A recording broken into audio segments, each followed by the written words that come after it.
सादर प्रणाम और सभी उपस्थित महानुभावों को मेरा प्रणाम। और बहुत समय से चाय आ गई है और उसी के बाद ये सहयोग मुझे प्राप्त हुआ है अवसर। तो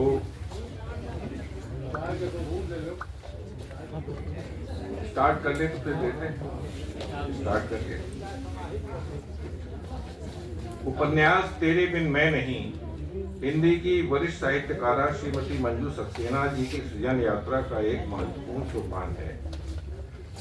इसके पूर्व इनकी अनेक कहानियां, लेख, हास्य व्यंग, गीत एवं गजल संग्रह प्रकाशित हो चुके हैं, किंतु प्रस्तुत कृति उनका प्रथम उपन्यास है। अब एक खोलते हैं।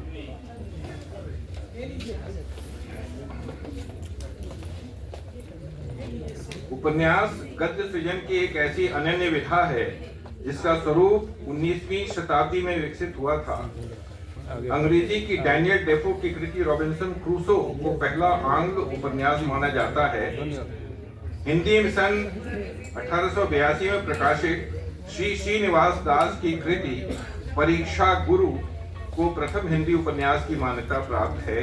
बाद में मुंशी प्रेमचंद हिंदी के उपन्यास सम्राट के रूप में स्थापित हुए। अंग्रेजी में चार्ल्स डिकेंस के उपन्यासों की काफी चर्चा हुई। किसी भी उपन्यास के मुख्य अंग होते हैं उसका प्रारंभ, उसका कथानक, उसका कथोपकथन, उसके पात्रों का चरित्र चित्रण, उसका कथा विस्तार, उसका समापन अंत तथा उसमें रेखांकित संदेश। सर्वप्रथम उपन्यास के प्रारंभ पर दृष्टि डालना उचित होगा। तलाक के 12 साल बाद आभा की उसके पूर्व पति सोमेश से अचानक हुई मुलाकात उसे एक ऐसे मोड़ पर ले जाती है जहां वह एक मानसिक द्वंद्व में फंस जाती है।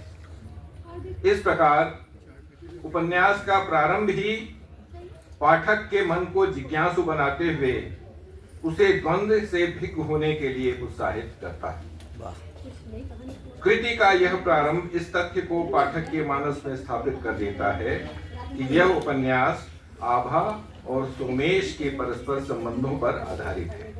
उसके ठीक उपरांत की स्थिति का वर्णन ज्ञातव्य है। मुंह अंधेरे ही चाय गर्म कॉफी की आवाज आभा के कानों से टकराई तो उसकी नींद खुल गई। केबिन के बाहर चलने फिरने और नए पुराने पैसेंजर्स के चढ़ने उतरने और सामान की उठा धराई के स्वर से ही वह समझ गई कि गाड़ी कोई बड़े स्टेशन पर खड़ी है। उसने मोबाइल की लाइट में देखा, सुबह के 6 बज चुके थे। उठो, बरेली आ गया, एक अधेड़ महिला का स्वर घोषित करता है। उपन्यास के कथानक का विस्तार हमें कतिपय अन्य पात्रों एवं वैविध्य परिवेशों से परिचित कराता है। पात्रों में आभा की मौसी रूपा, उसके मौसा योगेंद्र नाथ, उसकी सास यानी योगेश यानी सोमेश की माँ, उसकी जेठानी शीला, उसके जेठ रमेश, सोमेश का अभिन्न मित्र शांतनु और ऋतिक विशेष है। मंजू जी उपन्यास के प्रत्येक पात्र के चरित्र चित्रण पर विशेष ध्यान देती हैं। चरित्र के मुख्य अंश नैसर्गिक रूप से किसी संवाद अथवा टिप्पणी के रूप में प्रकट हुए हैं। उदाहरणतः नायिका आभा का निम्नांकित कथन ध्यातव्य है। प्रश्न ही नहीं उठता मौसी, एक बार जो रास्ता छोड़ दिया वह छोड़ दिया, उस पर वापस जाने का सवाल ही नहीं है। आप मेरी आदत जानती हो, मैं जल्दी किसी बात को दिल से नहीं लगाती, पर जो मेरे स्वाभिमान पर बार बार ठेस पहुंचाए फिर मैं उसको पलट के देखती भी नहीं। आभा ने अपना पक्ष साफ शब्दों में प्रस्तुत किया तो मौसी चुप रह गई। इसमें आभा के व्यक्तित्व में विद्यमान स्वाभिमान एवं संकल्पित आचार रेखांकित होता है। उपन्यास का नायक सोमेश एक ऐसे पुरुष पात्र के रूप में उपस्थित है जो आभा से सच्चा प्यार करता है, पर जिसका आचार अपनी मां के नियोजन के अधीन है। वही सोमेश की मां एक ऐसी महिला के रूप में चित्रित हैं जो अपना पारिवारिक वर्चस्व कायम रखने के लिए कुछ भी करने को तत्पर है। ऋतिक एक ऐसा बेतकल्लुफ पुरुष है जो अपनी पत्नी से धोखा खाने के बाद सच्चे प्यार की तलाश कर रहा है। आभा की मौसी और मौसा एक ऐसे आदर्श तथा सहृदय दंपति के रूप में चित्रित हैं जो चुपचाप संतानहीनता का अभिशाप कहते हुए अपना सारा प्यार तथा दुलार अपनी भांजी आभा पर न्यौछावर करते हैं। उपन्यास में अनेक ऐसे अंश हैं जो सीधी सहज शैली में विशिष्ट सामाजिक अथवा दार्शनिक संदेश प्रसारित करते हैं।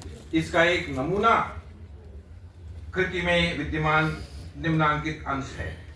आभा जब इंसान किसी ऐसी उलझन में पड़ जाता है जहां से उसे अपनी मंजिल का रास्ता चुनना मुश्किल लगता है, तब उसे अपनी अंतरात्मा टटोल कर देखना चाहिए।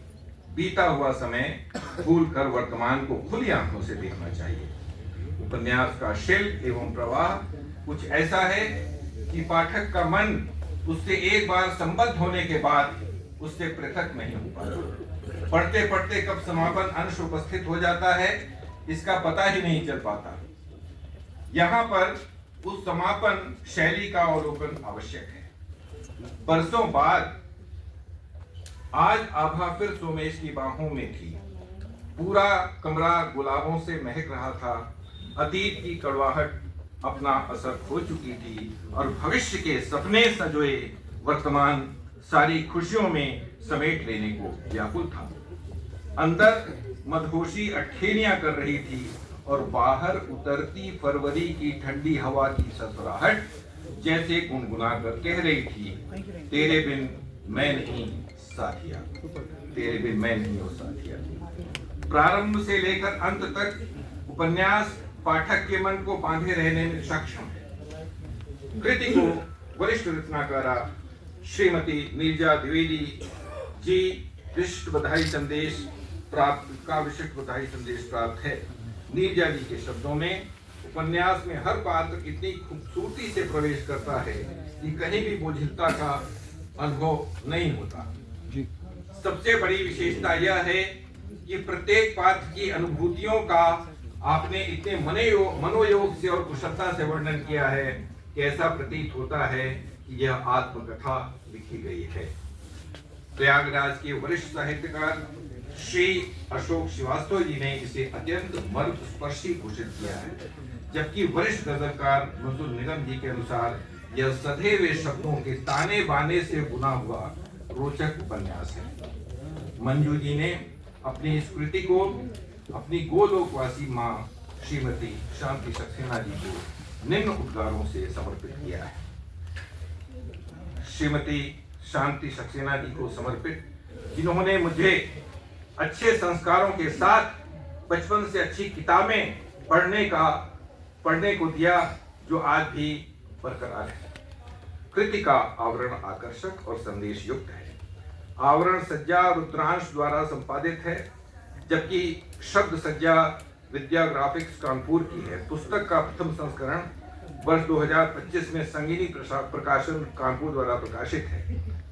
कुल 364 पन्ने के इस उपन्यास के पेपरबैक संस्करण का मूल्य ₹650 मात्र है और उसके हार्ड बाउंड संस्करण का मूल्य ₹750 मात्र है, जो उसके आकार के समतुल्य प्रतीत होता है। ऐसे अनूठे सृजन हेतु श्रीमती मंजू सक्सेना जी बधाई एवं बौद्धिक श्लाघा की पात्र हैं।